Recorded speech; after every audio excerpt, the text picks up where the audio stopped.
ಗ್ರಾಮಾಂತರ ಮಟ್ಟದಲ್ಲಿ ಅದನ್ನು ಕೊಂಡೊಯ್ಯೋದು ಸ್ವಲ್ಪ ಕಷ್ಟ ಆಗುತ್ತೆ. ಆದರೂ ಅದು ಚೆನ್ನಾಗಿರ್ಬೇಕನ್ನೋ ದೃಷ್ಟಿಯಿಂದ ಅದು ಏನೂ ತೊಂದರೆ ಆಗದಾಗೆ ಎಲ್ಲರೂ ಒಟ್ಟಾಗಿ ಒಗ್ಗಟ್ಟಾಗಿ ಇರಬೇಕು ಅನ್ನೋ ದೃಷ್ಟಿಯಿಂದ ಭಾಳ ಚೆನ್ನಾಗಿ ಶ್ರಮಿಸ್ತಾ ಇದ್ದಾರೆ. ನಾವು ಕೂಡ ನೋಡ್ತಾ ಇದ್ದೀನಿ. ಅದರಲ್ಲಿ ನಮ್ಮ ಗಂಗಾಧರಯ್ಯ ಸರ್ ಅವರು ಬಹಳ ಆ ಕಡೆ ಈ ಕಡೆ ಓಡಾಡ್ತಾ ಎಲ್ಲರನ್ನೂ ಹೇಳ್ಕೊಂಡು ಕಟ್ಟಿಕೊಂಡು ಅಪ್ಪಿಕೊಂಡು ಹೋಗ್ತಾ ಇರ್ತಾರೆ. ಇದೊಂದು ಶ್ಲಾಘನೀಯ ಬೆಳವಣಿಗೆ ಕೂಡ. ಯಾಕಂದರೆ ಒಂದು ಗ್ರಾಮಾಂತರ ಪ್ರದೇಶದಲ್ಲಿ ಒಂದು ಸಹಕಾರ ಸಂಘ ಜೀವಂತವಾಗಿರಬೇಕು ಅಂತಂದರೆ ಅದರ ಎಲ್ಲರ ಮನಸ್ಸುಗಳು ಹಾಗೆ ಇರಬೇಕು. ಯಾಕಂದರೆ ಬೇರೆ ಬೇರೆ ಕೆಲಸಗಳು ಇರ್ತವೆ, ಅಲ್ಲಿ ಹೋಗಿರ್ತಾರೆ ಇಲ್ಲಿ ಹೋಗಿರ್ತಾರೆ. ನಾವು ನಮ್ಮ ಕಾಲೇಜ್ ಫಂಕ್ಷನಲ್ಲಿ ಮಾಡುವಾಗ ಅವ್ರಿಗೆ ಕೈಯಲ್ಲಿ ಫೋನ್ ಹಿಡ್ಕೊಂಡು ಕರಿತಾ ಇರ್ತಾರೆ, ನೀ ಇಲ್ಲಿ ಅಲ್ಲಿ ಓಡ್ಬಾ, ಇಲ್ಲಿ ಹೊಲ್ದಾಗಿದ್ದೀನಿ ಅಂತಾರೆ, ನೀನು ಬಾರಪ್ಪ ಅಂತ ಹೇಳ್ತಾರೆ, ನೀನು ತೋಟದಾಗಿದೆಯೇ ನೀನು ಬಾ ಬೇಗ ಅಂತ ಕರಿತಾ ಇರ್ತಾರೆ.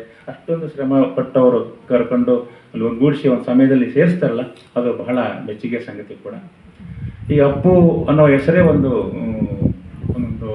ಶಕ್ತಿ.